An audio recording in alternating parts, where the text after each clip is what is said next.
Evaluation question number 3. What have you learned from your audience feedback? Without audience feedback, I would not have been as successful in my music video, Digipack magazine and magazine advertisement. I received direct feedback from my peers and teacher at different stages for the development of my media product.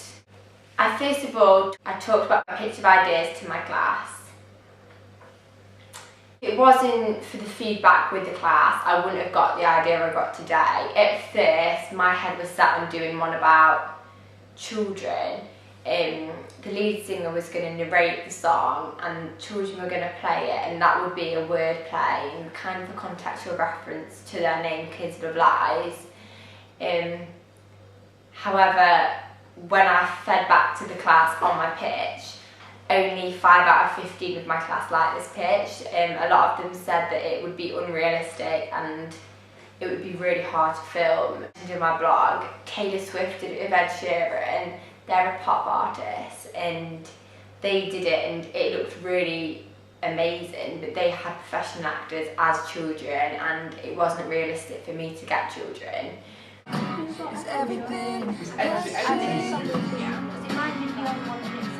Also, I don't think it would connect to the indie genre as much unless I twisted it and made it dark. But I think as an unsigned artist, that could get bad feedback from the new audience which you're targeting at. The negative feedback was a lot of constructive criticism. They told me why they didn't like the idea, and I think that was really helpful. And I think especially when I was making my music video, I tried out lots of different edits and some edits worked and some edits didn't. I really like this sci-fi edit and the sci-fi editing works, so I had to use more harsher edits and bright edits because it connected more to the pop, whereas the sci-fi I think connected more to house music. After different feedback stages throughout the course, I created a rough cut. I then showed the rough cut to the class and they all sat and watched it. I did get a lot of good feedback from a rough cut, but I did know that the lip syncing had to be sorted. There were some jump cuts, some clips need to be muted. There was lots of different improvements I had to make and I wouldn't have picked them up myself, so I think the feedback was amazing. For my Digipack, I did several different votes, as I did a photo shoot and then I narrowed them down myself and I did examples, and then I got the class to go around and they ticked them and they told me why they thought that was successful and why the other ones weren't successful.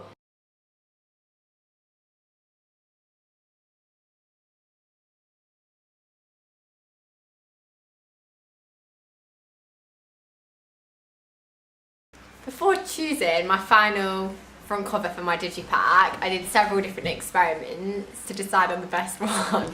This was the first front cover I made for Kids Love Lies. I really liked the pose in this picture and I thought it showed them as a unity. I've used an edit on the photo as edited in Picasa, and I have created a pink theme within the album cover. The audience feedback was everyone seemed to like this front cover, however they thought it was too feminine. They all agreed with the pink theme, however they didn't think that there was enough of other colours to appeal to a wider target audience. They also didn't think that the font connoted to the indie pop genre. For my second front cover, I decided to use a photograph of the lead singer. I like her moody yet attractive pose, and I think that this could appeal to a wide target audience. I think that the band's name in a different layout makes it quirky, and I think the symbols also add to this. Feedback. A lot of my peers said the band's name was extremely hard to read and that this wasn't good, particularly for an unsigned artist, as you want to know who they are. They also thought that the front cover should include the whole band to create band identity and to conform to the indie genre as well as pop. After I designed different inserts, I asked my class which one they preferred, why, and for constructive criticism. The majority of my class all liked the second insert the best, as they thought the pose of the hand coming out made the audience feel close to the band and it gave it a 3D effect. I think the pose was extremely important, as I think that's why my class liked it the best and why the target audience would like it the best. They also thought that the colour theme in the insert was bright and fun, similar to the style of the music of the band. The constructive criticism they gave me was to possibly change the style of writing in the insert 3 for order it to match the font and the back cover. This also creates a brand identity. The feedback I received for the back covers of my digipack was really positive. The majority of the people said that the first two may be a bit bright for the back cover, therefore to detract attention from the writing which is on it. They all agreed that it should be the lead singer on the back, as it is the band on the front of the cover, and I think the back connotes the pop side of the music, as the star is always on it. Everyone liked the last back cover the best, as it connotes their theme the most. The half of the face makes the artist a bit more mysterious, yet it also shows her beauty. The black and white edit conforms to the indie genre, however the pink and blue, which is included, also highlight the pop element in their music. A barcode is also included. This conforms to Real Media products. I did agree with them, and I think overall I got the best indie pop genre digipack I could get, as it needs to be fun and youthful, and I think as it's an unsigned artist, it's incredibly important to have a perfect digipack and music video, because they're going to see the digipack on the shelves in the store, and if they don't know your music, they might look at the digipack, and if it connotes to them and aims at the target audience I was looking at, they might gain an interest in the digipack and want to research more about the band. This further highlights the convergence and why that's added. I researched into different magazine adverts. Some of the ones I looked at were Kings of Leon and Ellie Goulding. I noticed a recurring theme that the picture in the magazine advert was also on the album cover. I then decided immediately that I was going to use the same photograph.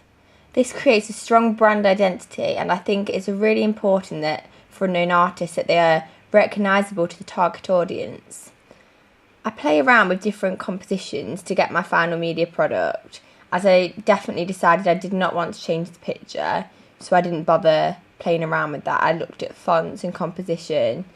The class then voted on each magazine advert I created. No one voted for my first one, as the first one looked unprofessional.